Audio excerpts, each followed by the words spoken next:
오늘 우리에게 주신 하나님 말씀은 마가복음 12장 13절에서 34절인데요 13절과 14절, 28절부터 34절만 읽겠습니다. 한 절씩 교독하겠습니다. 그들이 예수의 말씀을 책 잡으려 하여 바리새인과 헤롯 땅 중에서 사람을 보내매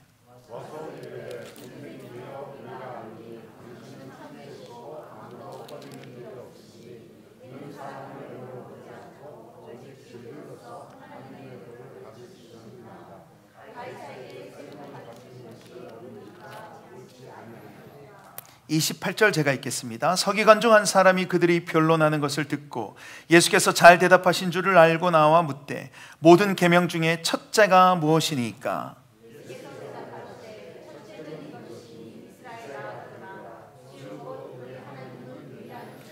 내 마음을 다하고 목숨을 다하고 뜻을 다하고 힘을 다하여 주 너의 하나님을 사랑하라 하신 것이요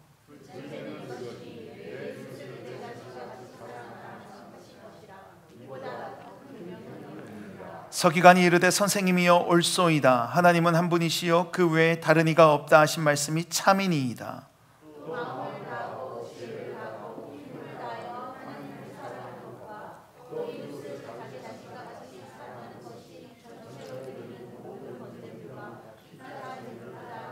함께요. 예수께서 그가 지혜 있게 대답함을 보시고 이르시되 내가 하나님의 나라에서 멀지 않도다 하시니 그 후에 감히 묻는 자가 없더라. 아멘. 우리 앉으시면서 은혜를 사모합시다. 네, 여러분 한 주간 잘 보내셨습니까? 날씨가 너무너무 좋네요. 몇 주 동안 계속 주일마다 이렇게 좀 흐리고 비가 왔었는데 오늘은 참 좋은 날씨를 주신 것에도 참 감사합니다. 지난주에 저희 교회가 기도와 물질로 이렇게 함께 동역하고 있는 필리 뉴라이프 선교교회 목사님과 잠깐 통화할 일이 있었습니다. 요즘 어떻게 지내시는지 또 잠시 그런 이야기를 하다가 목사님께서 새롭게 예배 초소를 옮기게 될 것 같다고 그래서 그 소식을 전해주려고 전화하신 거였습니다. 원래는 그 미국 교회의 예배당에 빌려서 오후에 한 2시간 정도를 사용하고 있었는데 예배 시간을 오전으로 좀 옮기고 싶었대요. 그런데 정말 감사하게도 어떤 한 분이 그 예배실로 쓸 수 있는 공간과 또 소그룹 공간을 사용하게 해주셨다는 거예요. 얼마나 감사한 일입니까? 주일 오후에 딱 2시간 정도만 사용했는데 이제 평일에도 사용이 가능하고 사무실로도 쓸 수 있는 공간도 있으니 너무 기쁜 일이죠. 그래서 이 소식을 전해주려고 전화했다고 하면서 사진도 이렇게 보여줬는데 정말 깔끔하고 너무 좋더라고요. 우리 교회 본당보다는 더 큽니다. 그렇게 새로운 예배 장소가 생겼다는 것을 들으면서 너무 잘 됐다고 감사하고 있는데 한편으로는 궁금한 게 계속 떠올랐습니다. 여전히 가족들만 모여서 예배를 드리고 있는지, 혹시 누가 함께 예배하는 사람은 없는지, 성도가 한 명이라도 더 생겼는지 말이죠. 그 교회를 위해 기도할 때마다 그곳에 함께 예배할 예배자들을 좀 보내달라고 기도했기 때문에 저한테는 그게 큰 관심사였습니다. 궁금하긴 했지만 물어보지는 못하고 있었는데 목사님께서 얼마 전부터 청년 한 명이 와서 함께 예배하고 있다고 말씀을 전해주셨어요. 이 소식을 듣는데 정말 기뻤습니다. 그리고 한편으로는 마음이 좀 찡했는데요, 그 한 명 청년의 예배를 하나님이 얼마나 기뻐하실까.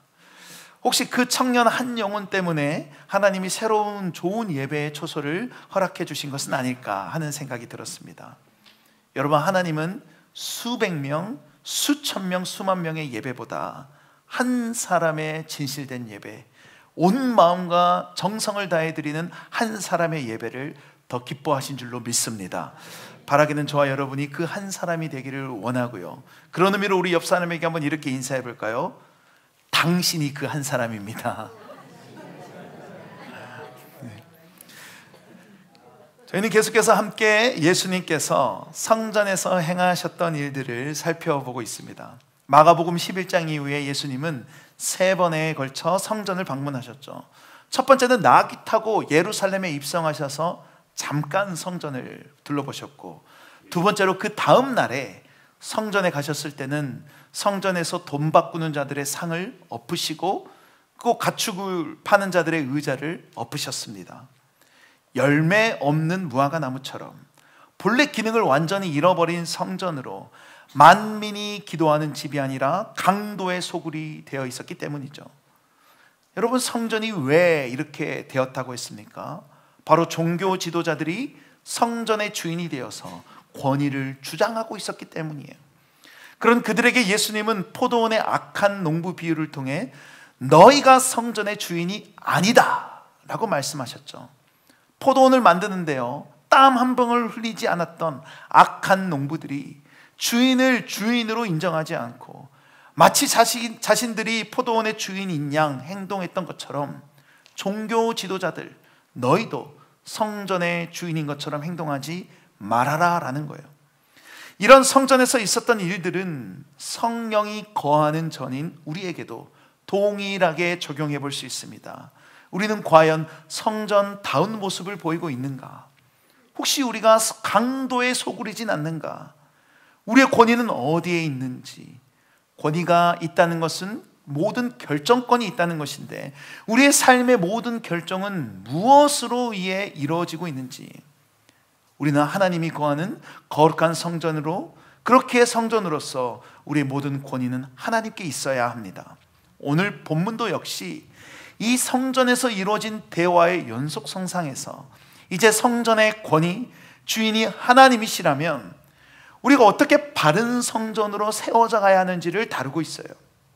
다른 말로 하면요, 우리가 하나님의 성전으로서 무엇에 가장 중점을 두어야 하는지, 어떤 질서와 법을 따르고 성전으로서의 어떤 모습을 보이는 것이 성전다운 것인지라고 할 수 있어요.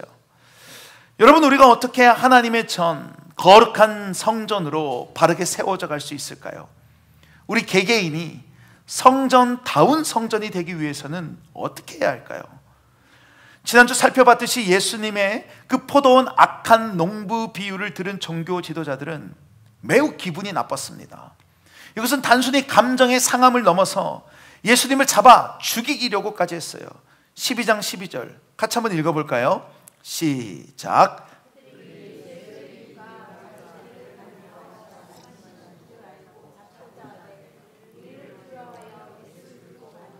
아멘. 그렇게 예수님을 책 잡으려고 두 부류의 무리가 예수님께 질문합니다. 첫째는 바리새인들과 헤롯 당이었고요, 두 번째는 사두개인들이었어요.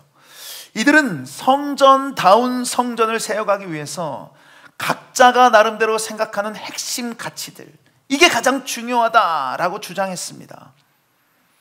이것은 두 그룹이 예수님께 한 질문을 통해서 알 수 있는데요, 먼저 바리새인과 헤롯 당 13절에 그들이 예수의 말씀을 책 잡으려 하여 바리새인과 헤롯 당 중에서 사람을 보내매. 종교 지도자들이 바리새인과 헤롯 당을 보낸 것이죠. 그들이 무슨 질문을 합니까? 14절 같이 읽어볼까요? 시작. 와서 이르되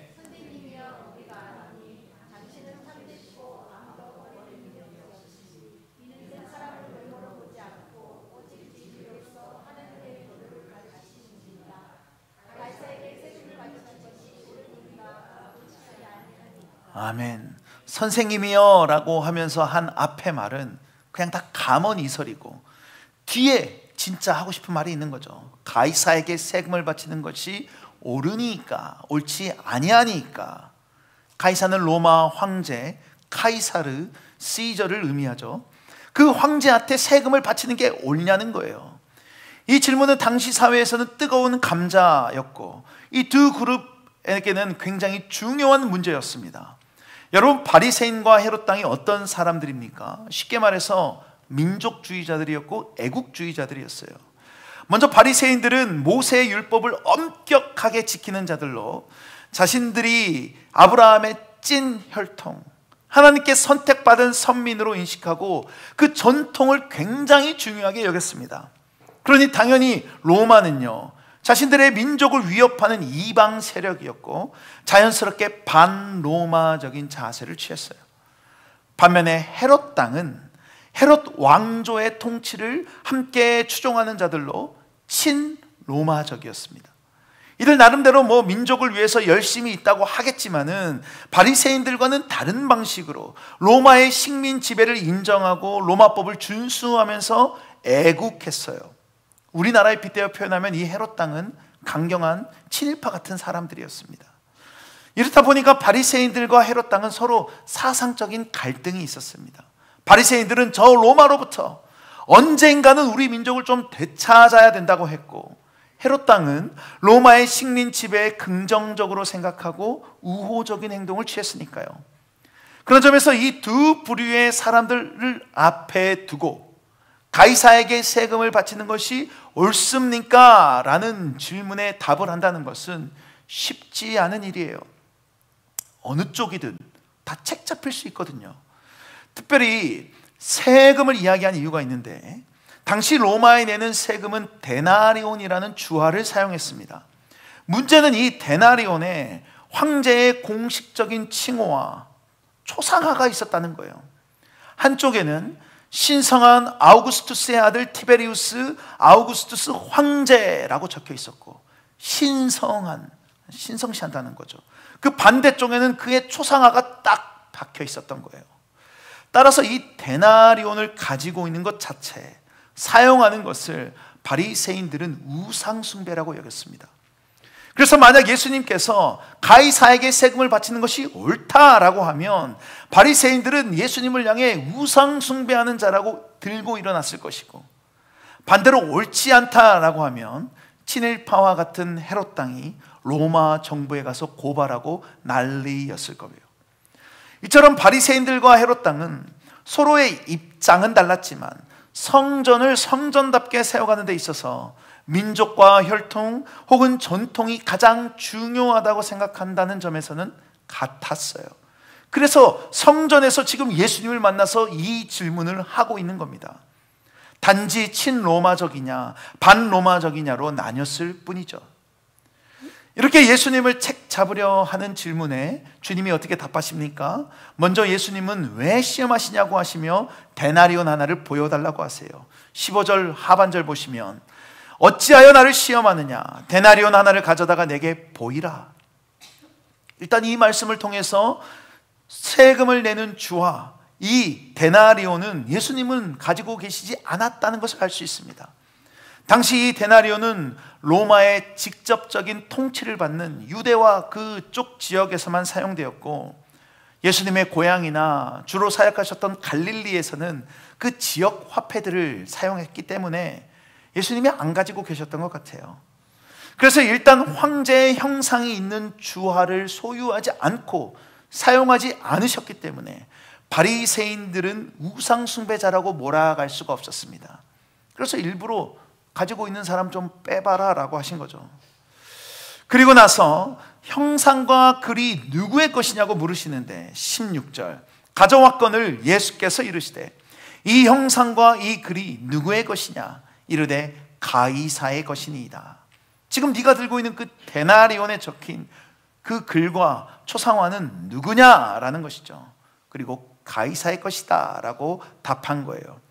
그러자 뭐라고 하십니까? 17절을 같이 읽겠습니다. 시작. 이에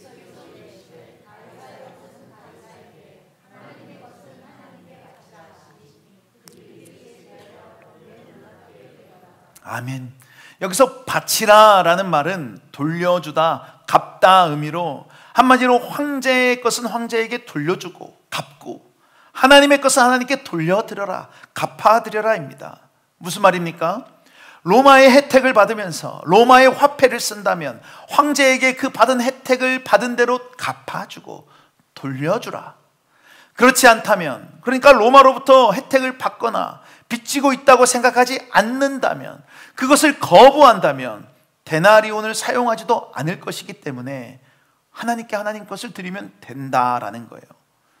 바리새인들과 헤롯 당은 성전을 성전답게 세우기 위해서는 이렇게 민족과 혈통과 전통이 가장 중요하다고 생각했고, 그 기준에 따라서 예수 당신은 어떤 입장입니까? 라고 질문하는 거예요.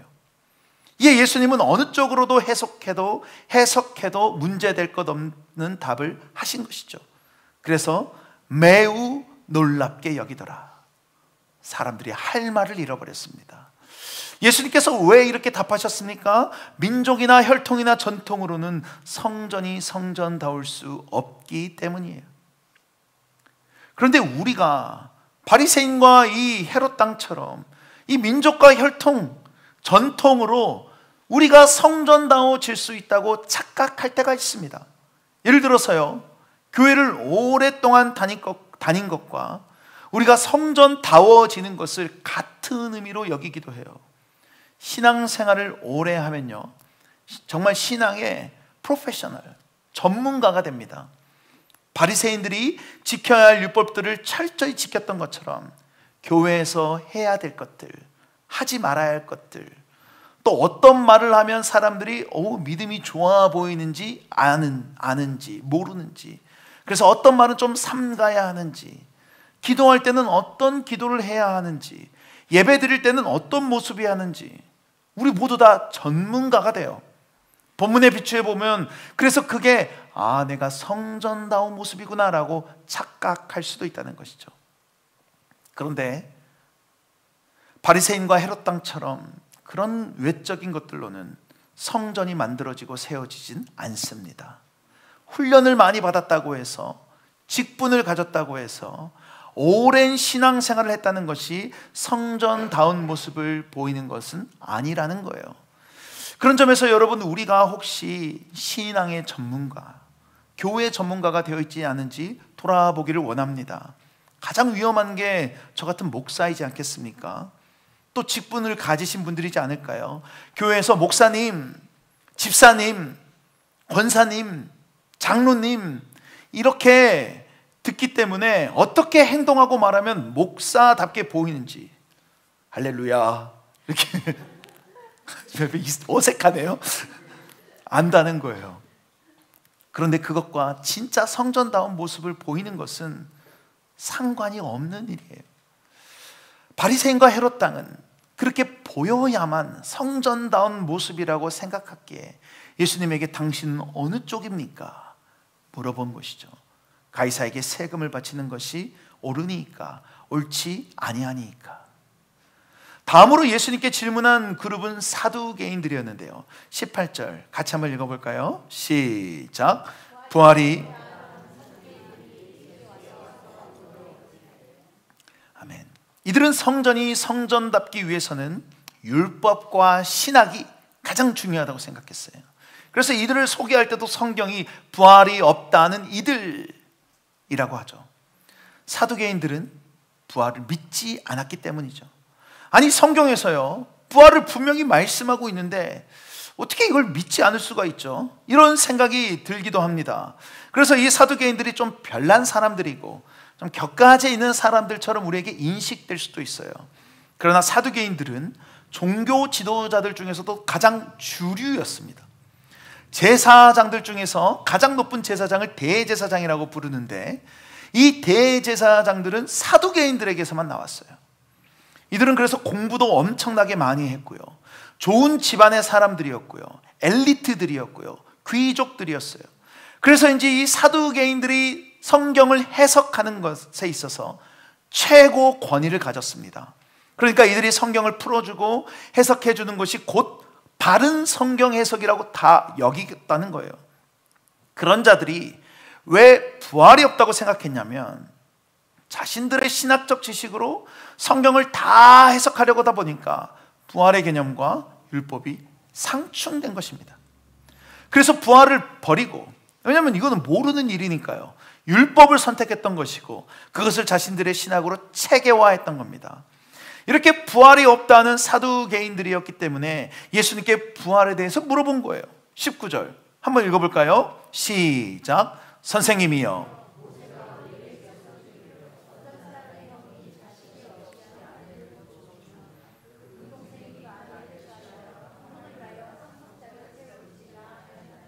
아멘. 사두개인들이 질문한 내용은 유대인의 고엘 제도에 대한 질문인데요. 신명기 25장에 보면 형제들이 함께 사는데 그중 하나가 죽고 아들이 없거든 그 죽은 자의 아내는 나가서 타인에게 시집가지 말 것이요 그의 남편의 형제가 그에게로 돌아가서 그를 맞이하여 아내로 삼아 그의 남편의 형제된 의무를 그에게 다 행할 것이요. 배가 끊어지는 것을 방지하기 위해서 율법에서 고엘 제도를 뒀었고, 이 대표적인 사례가 보아스가 룻을 취한 것 아닙니까?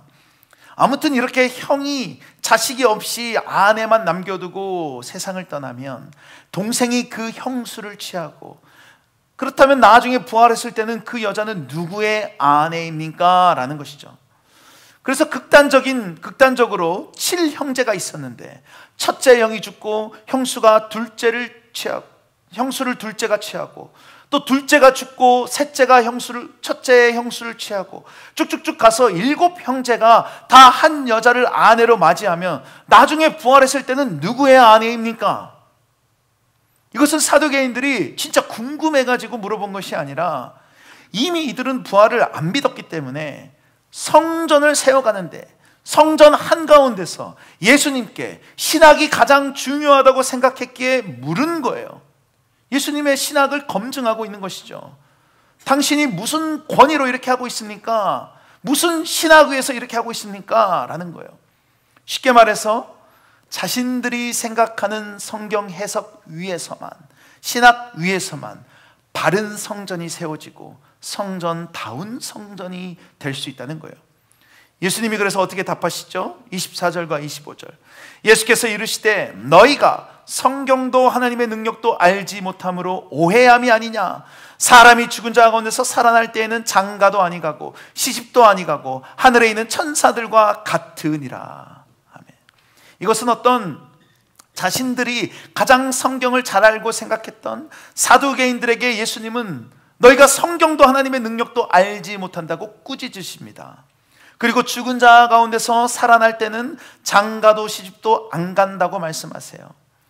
이것은 어떤 천사들과 같다는 그런 외적인 모양이 아니라 하늘에서는 생육하고 번성하라가 적용되지 않기 때문에 결혼을 하고 번식을 하고 이런 개념 자체가 없다는 거예요. 예수님의 이 대답의 포인트는 지금 그 아내가 누구의 아내냐 문제가 아니라, 결혼을 하냐 마냐가 문제가 아니라 부활에 대한 것이기 때문에 더 자세하게 말씀을 안 하시고요, 그들이 잘못 알고 있는 부활에 대해 오히려 되묻습니다. 26절 같이 읽어볼까요? 시작. 죽은 자가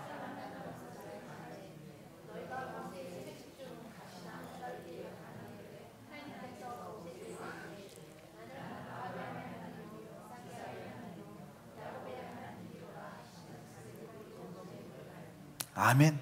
너희가 잘 아는 성경에서 하나님이 모세에게 나타나셨을 때 나는 아브라함의 하나님이요 이삭의 하나님이요 야곱의 하나님이로라 하신 거 알지 않냐? 그러면서 27절 하나님은 죽은 자의 하나님이 아니요 산 자의 하나님이시라 너희가 크게 오해하였도다. 왜 죽은 자의 하나님이 아니고 산 자의 하나님이시라고 한 겁니까?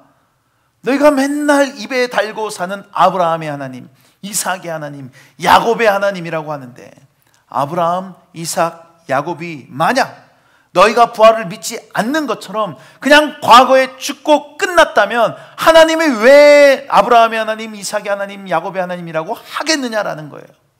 무슨 말이에요? 아브라함, 이삭, 야곱은 부활할 사람들이기 때문에, 그래서 하나님이 산자의 하나님이라고 한 것입니다. 너희는 율법을 가장 중요하게 생각하면서도 제대로 알지 못한다. 너희 신학은 잘못되었다라는 거예요. 여러분, 성전은 율법과 신학으로 세워지는 것이 아닙니다. 이때 당시에 율법과 신학을 지키지 않으면 처벌을 받았어요. 신학이 성전다움을 보여줄 수는 없다는 거예요. 학문일 뿐인 것이죠. 여러분, 우리가 성경을 많이 알고 지식이 풍부하다는 것이 우리가 성전됨을 보증할까요? 사두개인들이 얼마나 많이 성경을 읽었겠습니까? 이들은 성경을 대할 때도 정결하기 위해 애를 썼어요. 심지어 종교 지도자들 중에 서기관들은 성경을 필사하고 카피할 때요, 하나님이란 이름이 나오면은 3번 샤워를 하고 하나님을 썼습니다. 여러분, 그런 분 계세요? 그런데 그들의 모습은 하나도 거룩한 하나님의 성전처럼 보이지 않아요. 중요한 것은 말씀대로 살아가는 것이 중요한데, 우리도 때로 말씀을 검처럼, 이 사두개인들처럼 무기로 사용할 때가 있어요. 그 잣대로 사람들을 다 재단합니다. 심지어 때로는 그 칼을 잘못 다뤄서 내가 아프기도 해요. 죄에 대해 무너졌을 때, 아, 나는 안 되는 놈인가 보다, 나는 안 되는 존재인가 봐, 이럴 거면 내가 왜 교회를 다니나, 하나님을 믿나, 나는 그리스도인이라고 말할 자격이 없다.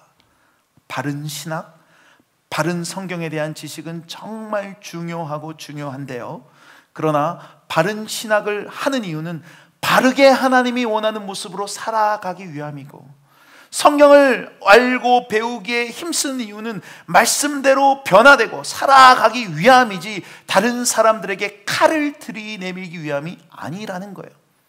사두개인들처럼 율법과 신학으로 다 잘못된 격가지들을 다 치면은 뿌리밖에 없게 될 것입니다. 그걸로는 성전이 되지 않습니다. 그렇다면 아름다운 모습을 보이기 위해, 성전다운 모습을 보이기 위해서는 어떻게 해야 합니까? 우리가 거룩한 성전으로 바르게 세워져 가기 위해서는 무엇을 붙들고 살아야 할까요? 이 대화를 옆에서 지켜보고 있던 한 서기관이 예수님께 질문합니다. 28절, 서기관 중 한 사람이 그들이 변론하는 것을 듣고 예수께서 잘 대답하신 줄을 알고 나와 묻되, 모든 계명 중에 첫째가 무엇이니까? 아니 예수님, 민족과 혈통과 전통도 아니고 율법과 신학도 아니면 도대체 무엇이 성전을 성전답게 하는 겁니까? 성전다운 성전이 되기 위해서는 어떻게 해야 하는 겁니까? 라는 것이죠. 이게 뭐라고 하십니까? 29절부터 31절까지 한 절씩 교독하겠습니다. 예수께서 대답하시되, 첫째는 이것이니 이스라엘아 들으라, 주 곧 우리 하나님은 유일한 주시라.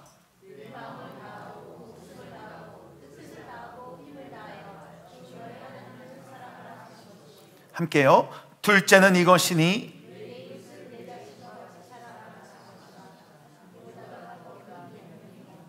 아멘. 분명히 서기관이 계명 중에 첫째가 무엇이냐고 물었는데 예수님은 2개를 얘기하세요. 이거는 2가지가 필요해서가 아니라 2가지가 같아서 그러신 거예요. 하나님 사랑, 사람 사랑하는 것이 성전이 진짜 성전다운 모습을 보이는 것이죠. 하나님의 거룩한 전으로 세워져 가기 위해서는 어떤 민족적인 정체성도 아니고 율법과 신학도 아니며 하나님을 사랑하고 하나님이 창조하신 사람을 사랑하는 것입니다. 이 둘은 어느 것이 먼저다 할 것 없이 하나님을 사랑하는 자가 사람을 사랑하는 자이고, 사람을 사랑하는 자가 하나님을 사랑하는 것이라고 말할 수 있습니다. 그래서 예수님은 지극히 작은 자에게 한 것이 내게 한 것이다 라고 말씀하셨던 거예요. 마태복음 25장, 임금이 대답하여 이르시되, 내가 진실로 너희에게 이르노니 너희가 여기 내 형제 중에 지극히 작은 자 하나에게 한 것이 곧 내게 한 것이니라. 이렇게 우리가 정말 성전이라면 하나님과 사람을 사랑해야 한다고 하는데, 우리가 정말 그렇게 하고 있는지 돌아볼 필요가 있습니다.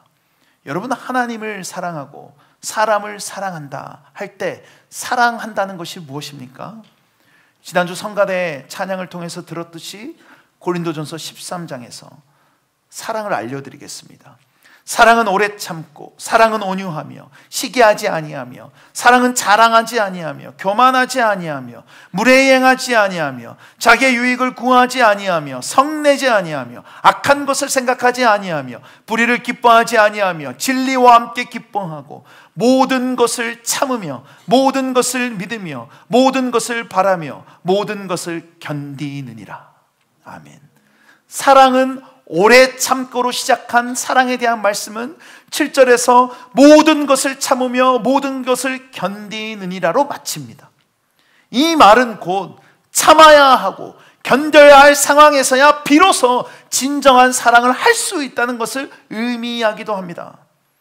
여러분, 바리새인들과 사두개인들의 영향력은 굉장했지만 매우 소수였어요. 왜 그렇습니까? 나랑 맞는 사람들하고만 있었으니까요. 바리새인들끼리, 사두개인들끼리만 있었으니까요. 예수님에게 가이사에게 세금을 내는 것이 옳냐는 질문을 했듯이 그 기준에 따라 사람들을 구분하는 거예요. 너는 나랑 생각이 같구나, 내 편. 또 부활을 믿는지 안 믿는지, 믿으면 나와 맞는 사람이고 안 믿으면 너는 나와 결이 다르다, 안 놀죠. 여러분, 여기에 어떤 오래 참음이 있고 견디는 것이 있습니까? 사랑이 어디 있습니까? 그러니 끼리끼리 소수일 수밖에 없죠. 그런데 문제는 우리도 그런 모습을 보일 때가 있다는 거예요. 교회 안에서 모두 다 믿음으로 만났지만 나와 맞는 사람, 맞지 않는 사람을 구별합니다. 나와 대화가 잘 통하는 사람들만, 좀 편하게 생각되는 사람들만, 내가 볼 때 그래도 나와 좀 수준이 맞을 것 같다고 하는 사람들과만 교제해요. 그렇다면 여러분, 사랑은 언제 하십니까? 대화가 잘 통하고 가깝고 결이 비슷하고 잘 맞는 사람들과 함께 오래 있으면서 오래 참을 일이 있습니까? 모든 것을 참고 견딜 거리가 있습니까? 아니요, 그럴 필요가 없죠. 그냥 편하고 불편한 게 없는데요. 예수님은 지극히 작은 자에게 한 것이 나에게 한 것이라고 하셨듯이, 나와 좀 달라 보이고 내가 좀 불편하고 결이 다른 것처럼 보인 이들에게 우리는 예수님에게 하듯 해야 합니다. 그게 하나님을 사랑하는 거예요.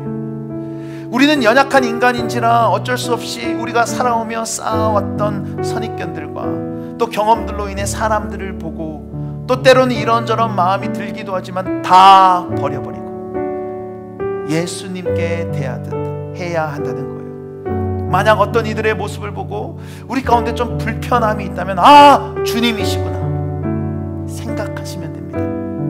당시 유대 종교 지도자들은 예수님을 너무나 불편해 했거든요. 모든 행동들이 마음에 들지 않았을 것이고, 성전에서 하셨던 모습들은 피가 막 거꾸로 솟아 정도였을 겁니다. 그래서 책 잡으려고 사람들을 보낸 것 아닙니까?